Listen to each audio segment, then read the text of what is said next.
Hello sir, welcome back. And देखिए, बात करेंगे अशोक लीलैंड शेयर के बारे में। अशोक लीलैंड शेयर में आज हमने सुबह में देखा एक अपसाइड का मोमेंटम, फिर कहीं ना कहीं स्टॉक को आते हुए देखा नीचे। क्यों? चलिए ऑप्शन चेन पर आते हैं और समझने का यहाँ पर प्रयास करते हैं। ऑप्शन चेन पर जब आप आएंगे तो आपको ये देखने को मिलेगा कि जो आपका सपोर्ट बना हुआ है वो देखिए कहाँ पर बना हुआ है। तो आप ये देखेंगे 145 की स्ट्राइक प्राइस पर मेरा बना हुआ है सपोर्ट, वॉल्यूम के कारण अपने आप में स्ट्रॉन्ग। रेजिस्टेंस की मैं बात करूं तो रेजिस्टेंस मेरा क्रिएटेड है कहाँ पर, देखने की प्रयास कीजिएगा कौन सी स्ट्राइक प्राइस पर है। देखिए यहाँ कौन सी स्ट्राइक प्राइस है 149, और 149 से 150 की स्ट्राइक प्राइस पर एक प्रेशर है लगभग 93% का। मतलब रेजिस्टेंस का बुलिश प्रेशर, सपोर्ट अपने आप में स्ट्रॉन्ग दिखाई दे रहा है। तो ऐसे केस में एक वैल्यू मेरे पास रहेगा 145 और एक वैल्यू रहेगा 146, है ना। Risky value 146, safe value 145। तो मैं क्या करूंगा, सिंपली दो लाइंस यहाँ पर खींचने की कोशिश करूंगा।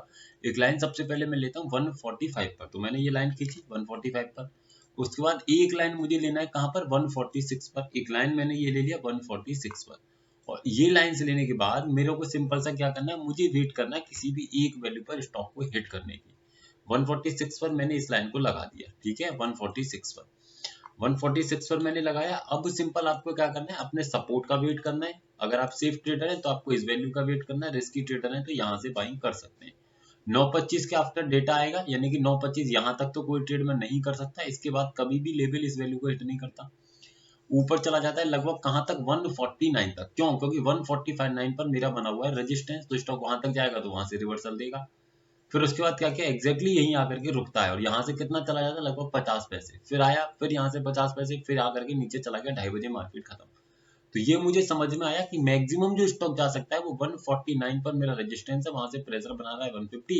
तो रिस्की ट्रेड में कहां से ले सकता हूँ, 149 से। और सेफ ट्रेड के लिए जाना है तो एटलीस्ट 150 के लेवल से जाना पड़ेगा, है ना। तो यही मेरे पास दो ट्रेड टॉप से अवेलेबल है, यही दो ट्रेड बॉटम से अवेलेबल है। तो ऐसे केस में एक रिस्की ट्रेड मुझे बॉटम से भी मिला और रिस्की ट्रेड मुझे टॉप से भी यहाँ पर मिला, जिसमें एक अच्छा प्रॉफिट मुझे मिला।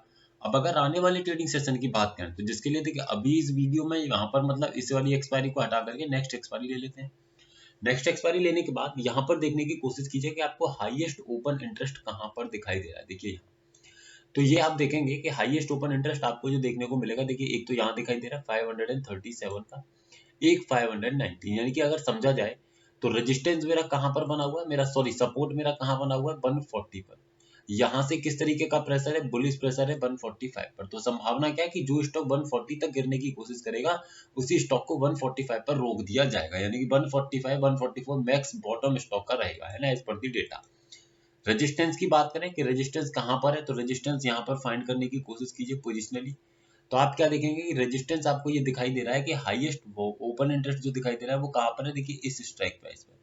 कौन सी स्ट्राइक प्राइस है ये, जब इसको आप फाइंड करेंगे तो यहाँ पर देखिए कितने की स्ट्राइक प्राइस है, 150 की स्ट्राइक प्राइस। 150 की स्ट्राइक प्राइस पर कहीं ना कहीं एक अच्छा खासा रेजिस्टेंस बैठा है। मतलब मैक्सिमम टॉप स्टॉक 150 है, इससे ज्यादा ऊपर नहीं जा सकता। मिनिमम जो एज पर करंट डेटा अभी दिखाई दे रहा है वो 144 के आसपास का लेवल दिखाई दे रहा है। तो आई होप आप समझे होंगे।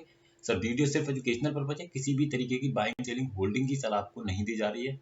अगर आप स्टॉक्स में एनालिसिस करते हैं ना, स्विंग ट्रेड करते हैं, तो हमारे व्हाट्सएप चैनल को ज्वाइन कर लीजिए। निफ्टी में करते हैं तो भी कर लीजिए, इसका लिंक आपको नीचे डिस्क्रिप्शन में मिल जाएगा। Thank you so much.